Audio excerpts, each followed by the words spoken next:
Hello everyone and welcome to another video. I hope आप सब लोग खैर खैरियत से होंगे। तो आज मैंने डिसाइड किया था कि मैं अपने हस्बैंड के लिए बनाऊंगी मिनी हार्ट शेप पिज़्ज़ाज़ और मिनी हार्ट शेप पैनकेक्स, क्योंकि आज वैलेंटाइन डे था। तो मैंने कहा कि चलो कुछ स्पेशल सा बना लेती हूँ। बाहर तो जाना नहीं था, चलो घर में ही बंदा कुछ स्पेशल सा खा लेता है। तो उसके लिए मैंने सबसे पहले जो था वो एक बाउल के अंदर लिया हाफ कप जो था पानी, और उसके अंदर मैंने 1 टेबल स्पून जो था वो यीस्ट ऐड किया था। और उसके बाद मैंने इसके अंदर ऐड की थी 1 टीस्पून शुगर, और उसको एक्टिवेट होने के लिए 15 मिनट्स के लिए साइड पर रख दिया था। अब बारी आती है डो प्रिपेयर करने के लिए। तो उसके लिए मैंने किया था 1 कप जो था वो मैदा लिया था, जिसे हम ऑल पर्पस फ्लोर भी कहते हैं। उसके अंदर मैंने ऐड किया था 1 टीस्पून शुगर, 1 टीस्पून उसके अंदर मैंने ऐड किया था नमक, और देन उसके अंदर 1 टेबल स्पून मैंने ऐड किया था ऑयल, और उसको मैंने किया था अच्छे से मिक्स। अब आप लोग मुझे कहेंगे कि भाई ये वैलेंटाइन डे पे पिज़्ज़ा क्यों बना रही है, क्योंकि पहली बात तो ये पिज़्ज़ा है, और दूसरी बात ये कि भाई ये सबको पसंद होता है, और तीसरी बात ये इजीली बन जाता है। और मेरे घर में मेरे हस्बैंड और मैं बहुत शौक से पिज़्ज़ा खाते थे। तो मैंने सोचा कि क्यों ना हार्ट शेप पिज़्ज़ा बना लो, खाना तो मैंने बनाना ही है, तो साथ ही कॉम्प्लीमेंट्री सा पिज़्ज़ा भी हो जाएगा। ओके, तो जब तक मैं अपने ड्राई इंग्रेडिएंट्स प्रिपेयर कर रही थी, मेरी यीस्ट जो थी वो भी एक्टिवेट हो गई थी। और आप लोग देख रहे होंगे कि भाई कितनी फ्लफी फ्लफी सी यीस्ट है, मतलब ये यीस्ट जो है वो एक्टिवेट हो गई है, मतलब फूल गई है। तो मैंने वो सारी की सारी अपने ड्राई इंग्रेडिएंट्स के अंदर डाल दी थी, और अब मैंने उसे करना था अच्छे से मिक्स। सबसे पहले मैंने उसको स्पून से मिक्स किया, देन मैंने उसको अच्छे से हाथ से नीट किया, और आप लोगों ने इसको 15 टू 20 मिनट जो है वो नीट करना है। उसके बाद ही जो है आपकी डो जो है वो अच्छे तरीके से बनेगी। खैर जो है यहाँ पे मोस्ट कॉमन क्वेश्चन होता है कि भाई हमारे जो डो है ना वो हाथों को बहुत चिपकती है। भाई मेरे हाथों को भी चिपकती है, सबके हाथों को चिपकती है। तो इसका एक आसान हल ये है, प्रो टिप ये है कि आप लोग जो अपने हाथों पे लगा लो ऑयल, तो आपकी जो डो है वो हाथों को नहीं चिपकेगी, मतलब आपके लिए हाथों से इजीली अलहदा हो जाएगी। खैर जो था मैंने अपने काउंटर टॉप को जो था वो अच्छे से साफ़ किया, फिर मैंने गिराया उसके ऊपर मैदा, मतलब जो है ऑल पर्पस फ्लोर गिराया, ताकि जो वो डो है वो इजीली जो है वो नीड हो जाए। अब ये देख रहे होंगे कि मैं कितनी स्टिकी डो है, मेरे हाथों से उतर ही नहीं रही।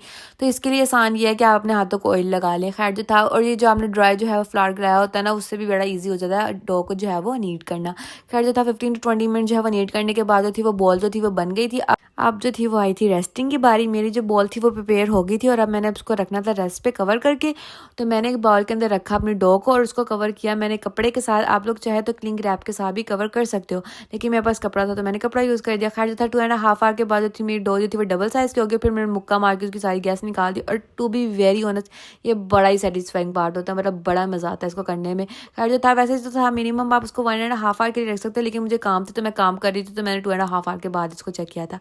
अब जो थी वो डो से बॉल्स बनाने की बारी आई थी। तो मैंने जो था अपने शेल्फ के ऊपर सबसे पहले जो था वो डालना स्टार्ट किया मैदा, ताकि जो मेरी बॉल्स है ना वो इजीली बन जाए और मेरे हाथों को चिपके ना। और जितनी क्वांटिटी मैंने यूज़ की थी, तो उस लिहाज से जो थे बिल्कुल 4 बॉल्स बने थे, मतलब 4 मिनी पिज़्ज़ास के जो थे वो बॉल्स बन गए थे। और मैंने उनको रेस्टिंग के लिए जो था वो रख दिया था साइड के ऊपर। और अब बारी आई थी चिकन की। तो चिकन के लिए मैंने बहुत बेसिक स्पाइसेस यूज़ किए थे। आप लोग चाहें तो स्पाइस मिक्स भी यूज़ कर सकते हैं, तंदूरी मसाला भी यूज़ कर सकते हैं, लेकिन मैंने घर के मसाले यूज़ किए थे। और इसके अंदर मैंने यूज़ किया था red chilli powder, paprika powder, coriander powder, cumin powder, salt और थोड़ा सा ऑयल। और देन मैंने उसके एंड पे थोड़ा सा चाट मसाला भी ऐड किया था टेस्ट के लिए। फिर जो है आपने उसको अच्छे तरीके से चम्मच से या ग्लव्स पहन के हाथ से मिक्स करना। खाली हाथ से मिक्स नहीं करना, बगैर ग्लव्स के मिक्स नहीं करना, वरना अगर आपके हाथ पे जख्म या कट वगैरह लगा हुआ है तो बहुत जलन होगी आपको। और उसको हाफ एन आवर के लिए मैरिनेट होने के लिए साइड पर रख देना। उतनी देर में जो था मैंने जो था अपना फ्राई पैन जो था वो स्टोव के ऊपर रख लिया था, और उसके अंदर ऑयल डाल दिया था।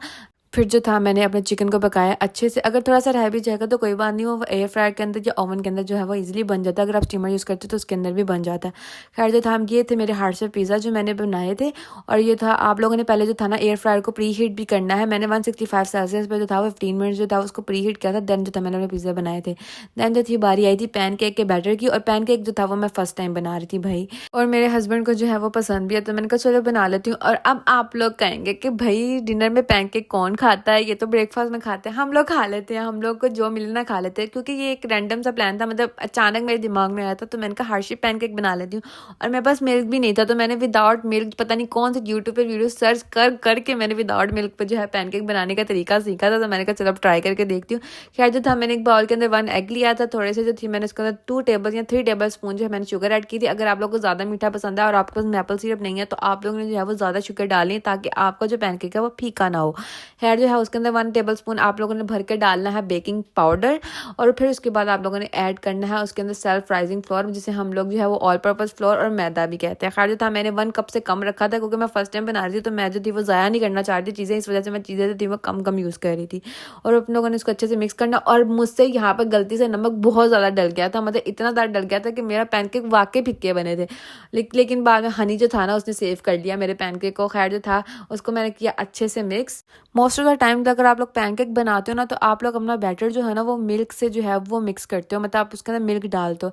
लेकिन मेरे पास मिल्क नहीं था तो मैं वाटर का यूज़ करी थी, लेकिन अगर आपके पास मिल्क है तो आप लोग मिल्क का यूज़ कर सकते हो। खैर जो था वाटर से जो था ना मैं उसकी आहिस्ता आहिस्ता डाल के उसकी कंसिस्टेंसी जो मुझे चाहिए थी ना, वो मैं उसको नॉर्मल करने की कोशिश करी थी, और वो नॉर्मल हो भी गई थी। लेकिन मुझे ऐसा लग रहा था कि शायद पानी डालने की वजह से ना जो मेरा बैटर है ना वो थोड़ा फीका हो जाएगा, तो मैंने सोचा कि चलो मैंने इसके अंदर हनी डाल के ना थोड़ा सा अपने बैटर को सेव कर लेती। तो फिर मैंने इसके अंदर थोड़ा सा हनी ऐड किया ताकि जो था वो थोड़ा सा मीठा मीठा सा बने। ये फिर मैंने जो था इसको अच्छे से मिक्स करके रख दिया था साइड पर, और उतनी देर पे जो था ना मैंने अपने जो पैन जो था ना जिसमें मैंने पैनकेक बनाना था उसको ग्लेज कर लिया था ऑयल के साथ, और उसको हाई मतलब लो मीडियम पे ना अच्छे से गर्म कर लिया था। और देन मैंने जो था ना अपना पैनकेक का बैटर जो था ना उसके ऊपर डाला था। आप लोगों ने ज़्यादा ऑयल यूज़ नहीं करना, या पता चले कि आप लोगों ने इतना ऑयल ले लिया कि आपका पैन को जो है ना वो डुबकियाँ लगा रहा है ऑयल के अंदर, मतलब डूब रहा है वो ऑयल के अंदर। खैर जो है वो आपने ऐसे हरकत नहीं करनी है, आपने कॉटन लेनी है उसको डिप करना ऑयल के अंदर और आपके पैन को जो है अच्छे से ग्लेज कर लेना है। और ये जो था मैंने अपना पैनकेक जो था पहले जल्दी पलट दिया था, तो वो थोड़ा सा था पका नहीं था। खैर जो था, और आप लोगों ने दूसरी गलती ये बिल्कुल नहीं करनी, अपने स्पैचुला से पैनकेक को कभी नहीं दबाना, इससे आपका पैनकेक कभी फ्लफी नहीं बनेगा। और मैं फर्स्ट टाइम बना रही थी तो मुझे पता नहीं था, और मैं उसको दबा दबा के चेक कर रही थी कि भाई ये कच्चा तो नहीं रह गया अंदर से, मेरे हस्बैंड को कच्चा ना खाने को मिल जाए। खैर था, और फिर मैंने उंगली से एक्सपेरिमेंट किए चेक कर करके कि भाई ये कच्चा तो नहीं है। आप लोगों ने बिल्कुल नहीं करना, बिल्कुल भी ऐसी हरकतें नहीं करनी, आप लोगों का हाथ जल सकता है। मैं ऐसे एक्सपेरिमेंट करती हूँ, तो मैंने ये कर करके अपने हाथों पर हाथ बड़े जलाए हुए हैं। खैर जो था पैनकेक मेरा जो था पहला बन गया था। जल्दी जल्दी से जितने भी पैनकेक्स मैंने बनाने थे बनाए। अगर आपके पास हार्ड शेप कुकी कटर है तो आप लोग वो भी यूज़ कर सकते हो, उससे ये होगा कि आपका इजीली जो है ना वो हार्ड शेप जो है वो ना पैनकेक बन जाएगा। मेरे पास था नहीं तो मैंने बाद में वो कट किए थे नाइफ के साथ। और ये जो था मैंने सारी जगह थी वो डेकोरेट की थी। Hello everyone, ignore the background क्योंकि मैंने अभी जो है वो एडिटिंग करने में मसरूफ़ थी, वॉइस ओवर करने में मसरूफ़ थी, तो मैंने जो थी वो चीज़ें से पीछे साफ़ नहीं की।